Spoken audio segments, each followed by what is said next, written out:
TMC के गुंडों को कहकर जाता हूँ 29 तारीख को निकलना मत, वरना तकलीफ है। क्या सोचा है होम मिनिस्टर में? जुलूम चल रहा है, जुलूम। उल्टा लटका कर सीधा करने का काम। लोगों को तंग करना इसका काम है। जो हमसे टकराएगा वो चूर चूर हो जाएगा। अरे ममता दीदी बंगाल में बाबरी मस्जिद बनाना चाहती है। बांग्ला को टारगेट किया है, हम दिल्ली को टारगेट करेंगे। 4 मई के बाद कोई भी बच नहीं पाएगा। हम 26 में बीजेपी गवर्नमेंट को इंडिया से हटाएंगे। अमर हृदय मजे काबा नयने मदीना, काबा की धरती नहीं बनने देना है।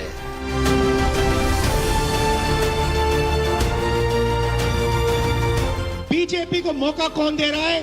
तृणमूल कांग्रेस दे रही है। इसका भी करारा जवाब आपको 4 मई को जरूर मिलेगा। तृणमूल कांग्रेस भी भ्रष्टाचार की रेस में कम नहीं है। शर्म नहीं दी गई।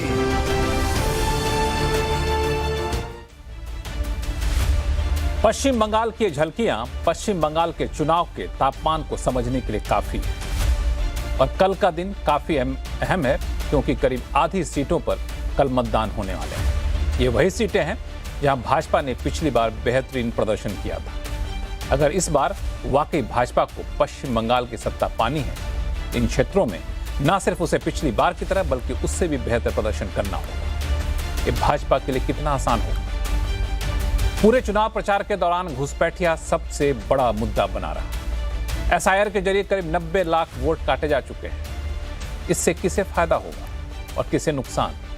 क्योंकि कहा यह जा रहा है कि एसआईआर का गणित भाजपा के साथ है और रसायन टीएमसी के साथ। लगातार 3 बार सत्ता में रह चुकी टीएमसी के लिए एंटी इनकम्बेंसी एक फैक्टर हो सकता है, लेकिन ये एंटी इनकम्बेंसी भाजपा का वोट बढ़ाने में कितना कामयाब होगा? और इन सब के बीच आखिर समय में महिला आरक्षण के नाम पर महिलाओं का मुद्दा चुनाव में भाजपा जोर शोर से उठा रही है, लेकिन ममता बनर्जी जैसे मजबूत नेता के सामने ये मुद्दा कितना रंग लाएगा? ऐसे कई सवाल हैं जिसे आज हम जानने की कोशिश करेंगे।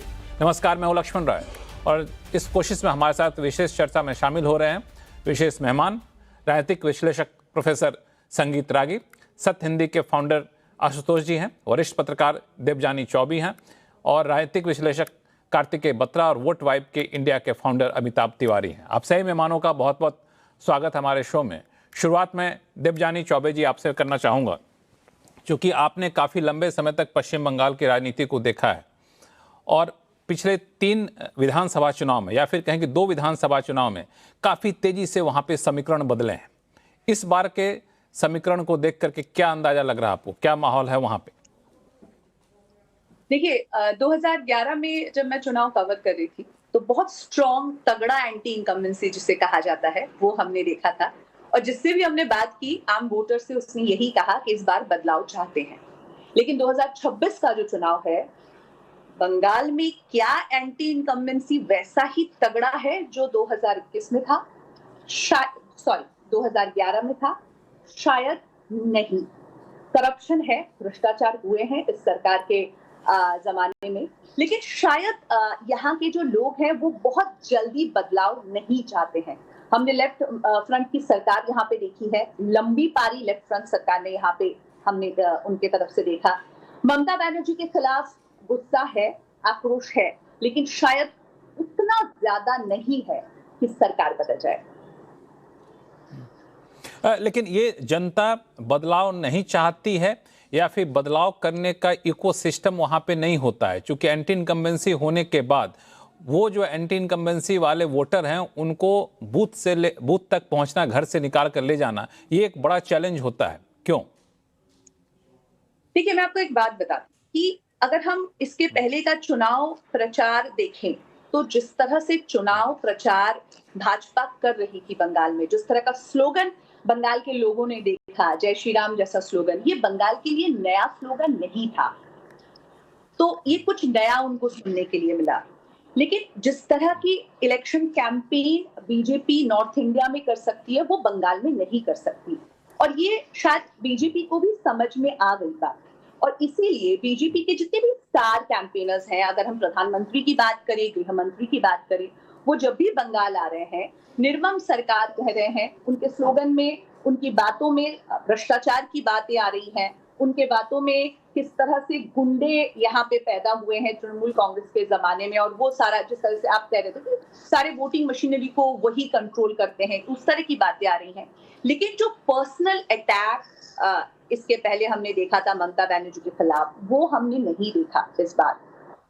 और बिल्कुल बात यहाँ पे राजनीतिक मुद्दों पर हो रही है। एक बात जो आप कह रहे हैं कि शायद एंटी इनकम्बेंसी रहने के बावजूद वोटर जो है वो पहुंच नहीं पाता, लेकिन इस बार अगर आप चुनाव आयोग जिस तरह से यहाँ पे काम कर रही है, आज की अगर हम बात करें तो आज दोपहर को कलकत्ता में एक पॉश इलाके में हाई राइज बिल्डिंग है, वहां पे फोर्सेस के लोगों ने जाकर कहा है कि आप जितनी भी बड़ी बिल्डिंग्स हैं, आप किसी भी रिलेटिव को अपने घर पे नहीं रख सकते चुनाव के दौरान।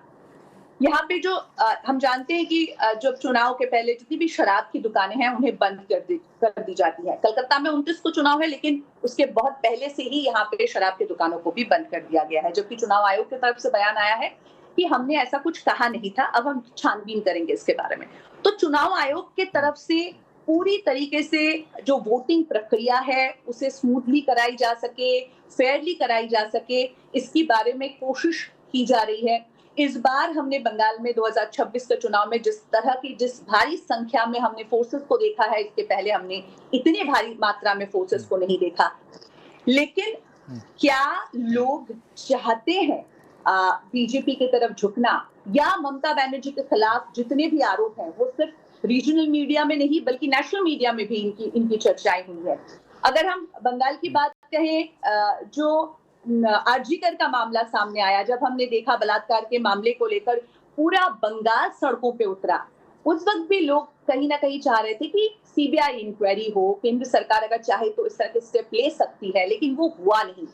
तो कहीं ना कहीं जो युवा पीढ़ी है उसे नौकरी चाहिए, क्योंकि ममता बनर्जी की सरकार जब बंगाल में बनी थी 2011 में, तो नौकरी एक बहुत बड़ा मुद्दा था, क्योंकि सिंगुर में उस वक्त टाटा नैनो की फैक्ट्री बनी थी और ममता बनर्जी ने ही उसके खिलाफ आंदोलन किया और टाटा को वहां से जाना पड़ा।